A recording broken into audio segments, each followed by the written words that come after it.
Do you remember that moment that you went on that first date with your significant other? That that mushy, googly, emotional, fluttering, overflowing feeling. Remember that? I still remember mine. I still remember the first date I went on with the girl that I dated for 7 years. I remember chasing, and I'm sure she's never gonna watch this, so it'll be fine. I remember chasing. We went to the skating rink, and I still remember the way I held her hand. I still remember the way we were standing in the parking lot, that we were giggling and flirting. And I still remember every time I would drive by that skating rink, my heart would stop. It would just like skip a beat. And it was just like all those emotions, all those memories, the nostalgia of everything comes back. And it was fantastic. It's just like that experience of puppy love. Well, it's kind of like that right now. And I'm back to where it all began. The beginning of my spiritual puppy love. So I'm gonna try to visit some of these moments, these different spots back in the original seminary where I had the calling for the first time. So let's see what I can pull out of here. So one of those first places is actually on the soccer field. And as much as I hate soccer, it was just something we would always do together with the brothers. And playing basketball, I came as a guest and they would play sports. I remember playing basketball with them and I thought I was pretty good. I played on the basketball team. I was one of the tallest ones, played as a forward, pretty strong. Called me the train or the tank. And I came here and we played with the brothers. I remember the brothers being really kind and gentle. And I remember them crushing us. They would pass, they would cheer us on. And it was just a weird contrast between them being so nice and so aggressive and good at the same time. That really left a mark on me. And right here, I'm walking towards the soccer fields. And right here, right behind me, see the soccer fields right there? So these soccer fields was like my misery because I hated soccer. But every day when we would come out here to play soccer, we would make a visit to Mary. So the brothers come here, we make a visit to Mary, asking her for her protection and asking her for the strength to live virtuously, to be charitable with the brothers, to be kind, but to give it our all. And we offer up also our intention before we play. Anytime we played a sport, we always had an intention for somebody. So this Mary means a big deal to me. Just being here as a young man, not knowing what's going on, and learning to apply virtue to sports. And this is right in front of this Mary that I learned it for the first time. So it's just so nice to be back here. And let's go to the next spot. Okay, now I'm able to take you to a spot that's actually very dear to me. So this is actually, if you look around, it's a big box in this building, and then this is just a courtyard. So this courtyard, you see this loop back here? It's a place where the brothers spend a lot of time praying the Rosary. So I remember praying, I've done so many laps right here praying the Rosary, especially at night.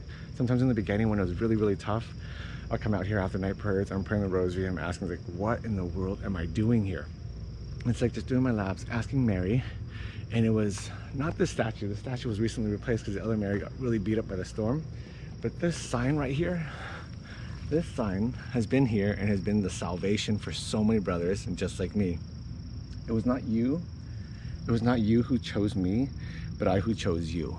That's a huge sign of consolation. And I remember standing here so many nights and it's just, what am I doing here? What am I doing here?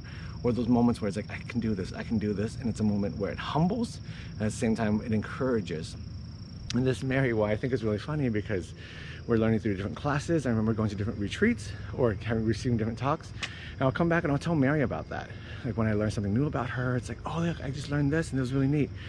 And I remember when I was learning Spanish, because in our order, it's the main language, so everybody eventually needs to learn Spanish. And I remember being out here at night, I didn't know who to practice Spanish with, so I would stand right over there at the middle of the loop. And I would just speak to Mary or pray to Mary in Spanish, just so I could practice the Spanish. And I remember coming out here and I've heard this word before, it's like mi amor. And I was like, I'd start off my prayer with mi amor because that's like the one Spanish word I knew that you'd say to someone you love.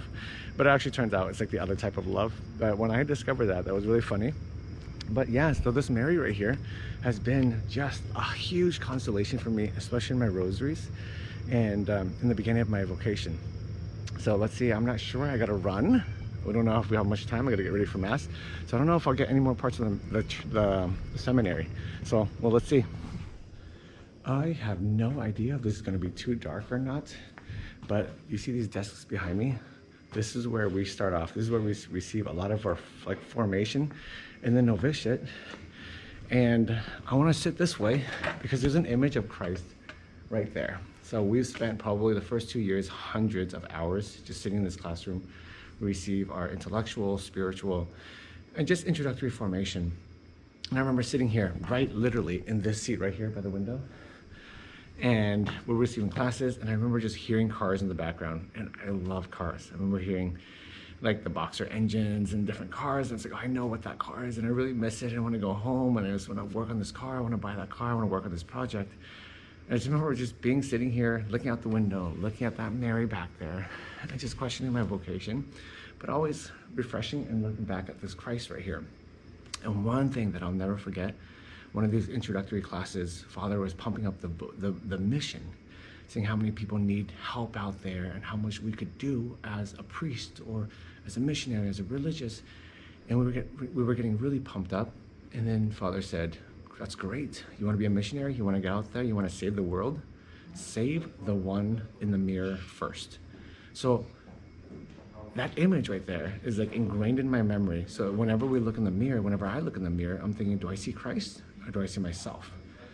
If you see yourself, you're a loser. If every day, if you don't see more and more of him, then there's something wrong with this picture here. So that picture right there is just symbolic for me and my vocation. And for many of us here, when we start, it's like every time we look in the mirror, we should see more of Christ. And that's like the foundation of a lot of the things that we do in our formation. So I'm gonna try to run and get out to that spot where I heard my calling. So I'm gonna try to get up there right now. Bye. I'm here, finally got here. Technically, I could have picked any random spot and it wouldn't really make much of a difference, but I actually want to make it back to this very spot. This video is getting really long, but I do want to explain this part because this is like the start, the place, the trigger. So I was here for Holy Week. Long story super short, I came up to visit a friend, fell in love with this man, this Christ, this friend. And how do I put this? I don't think I can do much of a summary, but anyhow, long story short, by the end of that weekend, Holy Week 2009, I was walking here, praying the Rosary, praying with Mary, and in this very spot, literally where I'm standing right now, I heard a voice, not a really audible one, but something in my heart. Not even with words, it's just a sensation, a feeling, a knowing, where I discovered this Christ this past weekend. I had the experience of loss after Holy Friday, after Good Friday. And when I was here walking with Mary, complaining, like, when is Jesus gonna come back? And I had met this new friend, Christ said, or God said to me, this feeling that you're experiencing, all this happening, happiness, all this joy at the same time, the world would only be able to experience the sorrow if there was no Eucharist. It's like it's the most random comment that came into my heart. But for me, I made the connection, no priest, no Eucharist. And that was immediately for me an invitation. And I was standing here, I remember pausing. It was about 6 o'clock, the sun was going down, 2009, a Holy Week. And I said, wait a second. I did not come here to look for a vocation. I just came here to hang out with some friends. A friend of mine was in the seminary. And I was kind of like set back. And I was thinking, I don't want to be a priest. I'm not here for the vocation. I am not planning for the vocation. But this is the happiest I've ever been in my entire life. So, okay, Jesus, I'm going to, fine, let's do this. I'm going to give you a yes, just one yes. I'm not going to say I'm going to give you my life, my vocation, but I'll give you one yes, and we'll see where that goes. I'll give you one yes at a time. And I took one step, and the next, and the next. The very next step, I tried out just a more extended visit a few months later. And then a few weeks after that, I put on the collar. Or a few months after that, I put on the collar and I joined the Legionaries of Christ. And so my vocation literally started on this asphalt right here, where Christ invited me. And I didn't say yes at first, fully with the rest of my life. I just said one yes at a time. And it's been 12 years and I'm a priest. I am a priest and it is so awesome. So that's it. I'm going to close with that. And that's it. God bless you. Thank you. If you made it this far, you are really a trooper. And I thank you for watching. And please just tell people how awesome the vocation is. Or all vocations, actually. I just love mine. So I just want to share it. Okay. God bless you. Bye.